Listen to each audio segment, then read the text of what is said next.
Bonjour à toi et bienvenue dans le podcast Les Sentiers du Possible. Je suis Alexandra Ridou, coach certifiée et fondatrice de Randose, pour t'accompagner à cheminer vers une vie pleine de sens et d'impact. Chaque lundi, je te partage mes réflexions et outils pour t'aider à atteindre les sommets de ton épanouissement. Et les mercredis, je te laisse découvrir une interview inspirante d'invités qui vivent la vie qui leur correspond vraiment. Ah, et j'ai oublié, je t'invite à écouter chaque épisode en marchant. Les neurosciences l'ont démontré, marcher te permet de prendre plus de recul, de développer ta créativité et ainsi prendre les meilleures décisions pour vivre la vie qui te fait vibrer.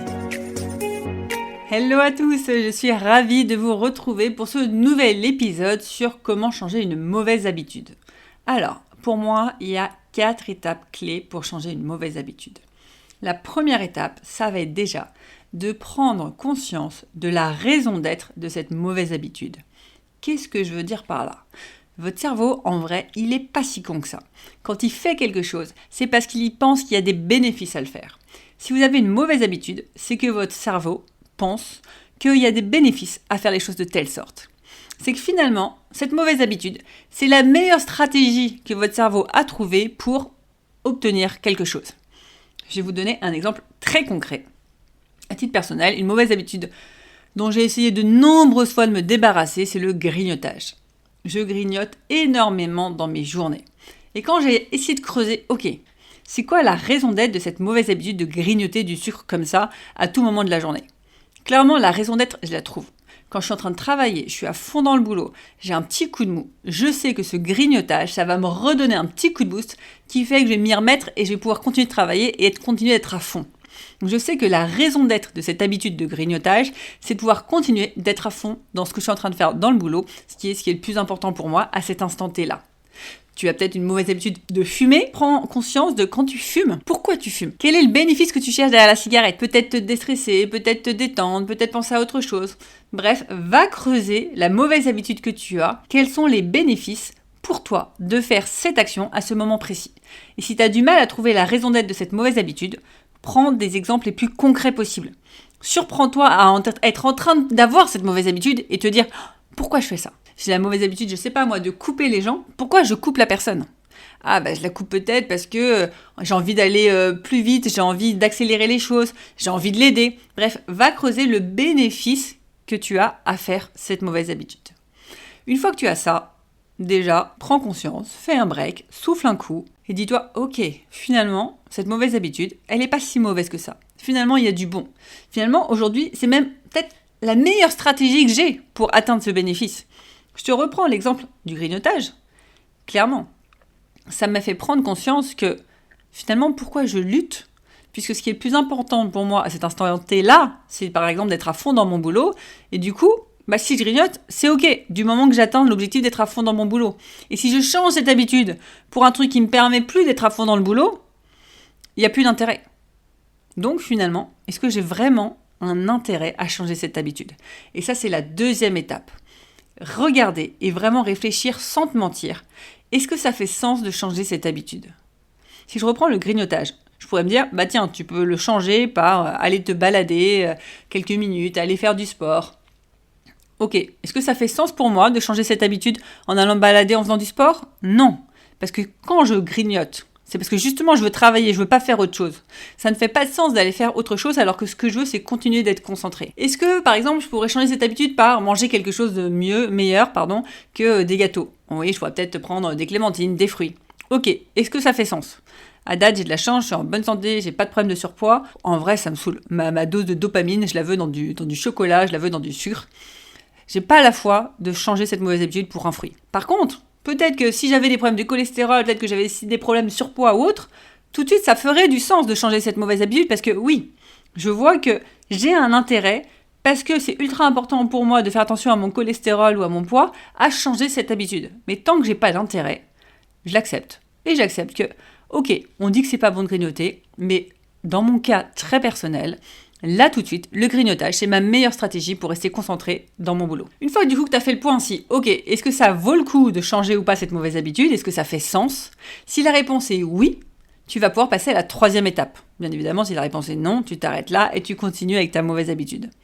L'étape 3, ça va être quoi ? Ça va être de trouver un autre moyen d'avoir ces mêmes bénéfices et voir en quoi passer par cet autre moyen va servir quelque chose d'encore plus important pour toi. Supposons du coup, changer cette mauvaise habitude de grignoter fait vraiment sens parce que j'ai un problème de cholestérol. Ok, alors je vais aller essayer de chercher un autre moyen d'atteindre mon objectif. Mon objectif, je vous rappelle, dans mon cas précis, c'est rester focus sur mon ordinateur, travailler à fond, faire ma création de contenu ou autre. Bref, je veux vraiment rester bien concentré pendant 2-3 heures. Donc, il me faut quelque chose qui me donne une petite dose de sucre, une petite dose de dopamine pour pouvoir continuer d'être concentré. Ok, comment je peux avoir cette petite dose de dopamine ? Alors, j'y connais rien à tout ce qui est cholestérol. D'ailleurs, je dis cholestérol, c'est peut-être le diabète qui est le plus problématique avec le sucre. J'en sais rien du tout, je n'y connais rien du tout. Mais peut-être que si je prends un yaourt, c'est mieux. Ok. Est-ce que si je prends un yaourt, je vais avoir cette même dose de petit boost ? Peut-être. Si je ne l'ai pas, ok, comment je peux trouver ce petit truc de boost sans perdre du temps ? Parce que je rappelle que l'objectif principal de cette mauvaise habitude, c'est que je ne veux pas perdre de temps. Donc soit je me dis, ok, c'est quoi les bénéfices pour mon job de perdre du temps et du coup, je retrouve du sens à perdre du temps. Et là, dans ces cas-là, si je trouve que, ok, finalement, ça fait beaucoup plus de sens de perdre du temps parce qu'ensuite, je suis beaucoup plus concentrée. Si tout ça fait sens, ok, finalement, ma dose de dopamine, je vais la faire en allant marcher et en me mettant dehors au soleil. Très bien. Si ça ne fait pas de sens parce que finalement, j'arrive pas à trouver assez de bénéfices à perdre du temps et du coup, je préfère vraiment rester focus, je vais aller creuser, ok, comment je peux avoir cette dose de dopamine ? Peut-être que ça va être, bah tiens, je peux mettre une musique qui me stimule. Je fais 3 minutes de petite musique qui me stimule et ça repart. Bref, c'est vraiment des choses qui sont très personnelles. Là, je vous donne mon exemple, mais réfléchissez-vous sur votre cas particulier. Ce serait quoi l'autre moyen d'atteindre les mêmes bénéfices que ma mauvaise habitude ? Et en quoi utiliser cette nouvelle méthode va servir quelque chose d'encore plus important ? En quoi le fait que finalement je prenne un yaourt et pas des gâteaux, ça va servir quelque chose de plus important. Bah, par exemple, si j'ai du diabète ou du cholestérol, bien sûr, ça va servir ma santé, c'est encore plus important que tout.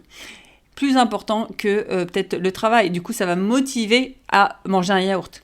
Et c'est vraiment en faisant ce travail de trouver quelque chose qui atteint les mêmes bénéfices que vous allez pouvoir changer votre mauvaise habitude. Et j'insiste vraiment là-dessus. Si vous voulez arrêter de fumer et que vous n'avez pas trouvé un autre moyen de vous détendre, et supposons que votre objectif c'est de vous détendre, ça ne va pas marcher. Vous allez prendre sur vous peut-être 1 semaine, 2 semaines, puis à un moment donné, vous allez craquer parce que vous n'avez pas d'autre stratégie pour changer. Et si vous avez choisi une autre stratégie qui est faire du sport, mais que vous ne pouvez pas tout le temps faire du sport, vous vous retrouvez à des moments où vous allez craquer parce que là, vous ne pouvez pas faire votre stratégie.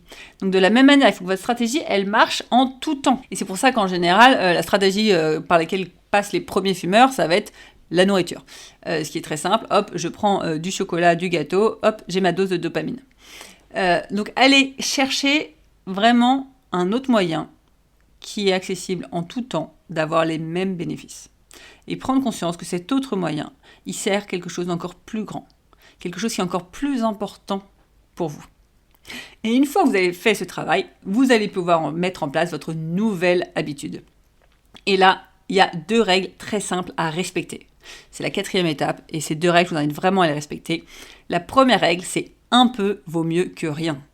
Qu'est-ce que je veux dire là ? Si vous voulez prendre la bonne habitude de faire du sport, vous avez bien vu, faire du sport, ça a du sens parce que faire du sport, ça va vous permettre de vous préparer à un marathon et ce marathon va vous permettre de retrouver un lien social avec vos amis et de retrouver ce lien social est ultra important pour vous.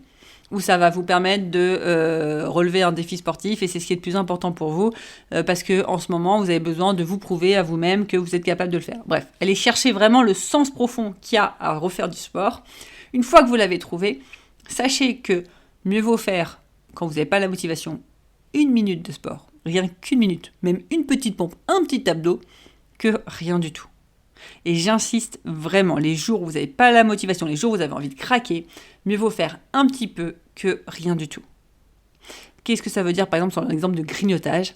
Quand j'essaye de me dire, allez, aujourd'hui je grignote pas, je me surprends à prendre un gâteau, au lieu de me dire, c'est bon, j'ai craqué, c'est pas grave, je m'enfile le paquet. Non, mieux vaut m'arrêter là et faire, tant pis si j'ai craqué, mais j'ai craqué qu'un tout petit peu, que tout lâcher. Mieux vaut faire un petit peu que rien du tout. Mieux vaut faire 1 minute de sport que 0 minute de sport. Parce que pour votre cerveau, au moins, vous n'avez pas lâché l'habitude. Vous n'avez pas rendu les armes. Et c'est vraiment ça qui est important. Donc, règle numéro 1, un peu vaut mieux que rien. C'est pas grave si vous ne réussissez pas à 100% votre objectif, mais au moins, faites un minimum une action dans votre bonne habitude. Et la deuxième règle ultra importante, n'abandonnez pas plus d'une fois d'affilée votre habitude. Qu'est-ce que ça veut dire là ?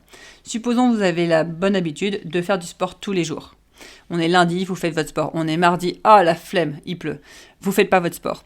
Le mercredi est un jour déterminant. Pourquoi ? Statistiquement, ça a été démontré que si vous arrêtez, que si vous en tout cas vous lâchez plus de une fois d'affilée, donc vous lâchez 2 fois d'affilée, 3 fois d'affilée ou autre, mais bon bref, à partir de 2 fois d'affilée, vous lâchez une habitude, vous avez 90% de chances de ne plus jamais la reprendre. Donc vous savez que si on est mardi, que le mardi vous avez lâché votre habitude de faire du sport, si vous la lâchez mercredi, il y a de grandes chances que vous abandonniez votre mauvaise habitude et que vous ne la repreniez jamais. Donc pour votre mental, vous avez le droit à un joker une fois, le lendemain, coûte que coûte, vous vous y remettez. Le jeudi, vous pouvez avoir un joker, mais le vendredi, vous vous remettez au sport, coûte que coûte. Et encore une fois, même 1 minute, même 2 minutes. L'idée, c'est de montrer au cerveau qu'on ne lâche rien. À partir du moment où vous lâchez 2 fois, votre cerveau abandonne. Donc si je reprends l'exemple du grignotage, je grignote une fois, c'est ok.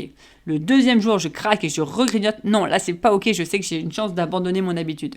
Donc vraiment, si vous êtes déterminé, si vous voyez vraiment le sens profond de votre habitude, n'abandonnez pas plus d'une fois d'affilée votre habitude. Et rattachez-vous toujours au pourquoi vous voulez changer cette mauvaise habitude. Je prends mon exemple. Depuis que j'ai lâché prise, quand je grignote, j'ai plus aucune culpabilité. Je sais exactement que je le fais en pleine conscience et que c'est très bien. C'est ce qui va me permettre de rester concentré et c'est ce que je veux à cet instant T-là. Donc je ne lutte pas. Par contre, quand j'ai décidé de changer une habitude, d'aller me remettre au sport par exemple, parce que c'est ce dont j'ai besoin pour me montrer que je suis capable d'avoir de la rigueur, de la persévérance et que aujourd'hui c'est ce qui est le plus important pour moi pour montrer un exemple à mes enfants ou je ne sais quoi, là, je ne lâche rien. Parce que quand j'ai envie de lâcher, je me rappelle que ok, finalement je fais tout ça pour ça. Je lâche une fois, ok, mais pas 2 fois. Voilà, j'ai été assez directe sur la fin, sur cet épisode, mais je veux vraiment vous faire comprendre que vos mauvaises habitudes, déjà, elles sont pas mauvaises, comme on le dit. En vrai, elles ont un sens derrière. Donc, allez chercher le sens derrière ça. Allez chercher en quoi c'est la meilleure stratégie pour vous aujourd'hui d'avoir cette mauvaise habitude. Et regardez si vous avez vraiment envie de la changer. Et si vous avez vraiment envie de la changer, vous trouvez un autre moyen d'avoir les mêmes bénéfices et vous ne lâchez rien. Un peu vaut mieux que rien et on n'abandonne pas plus d'une fois d'affilée son habitude. J'espère que cet épisode vous a plu et restez bien jusqu'au bout pour votre question de coaching à méditer en marchant et en musique. À très vite, ciao! Avant de te plonger dans la question de coaching du jour, pense à rejoindre la plateforme d'exercice en ligne du podcast pour y retrouver les notes d'épisode, les questions de coaching et l'action à réaliser pour cheminer pas à pas vers une vie pleine de sens et d'impact. Le lien est en description de l'épisode. Et bien évidemment, si tu as aimé cet épisode et le concept du podcast, tu peux me le faire savoir en me laissant une belle note ou un joli commentaire sur la plateforme de ton choix. Tu peux aussi partager le podcast à une personne qui peut en avoir besoin. Et c'est parti pour tes 2 minutes de coaching et on se retrouve très vite dans le prochain épisode. Bye bye! Et c'est parti pour ta question de coaching à méditer en marchant et en musique. Et aujourd'hui, je te pose cette question. Quelle est la raison d'être de ton habitude ?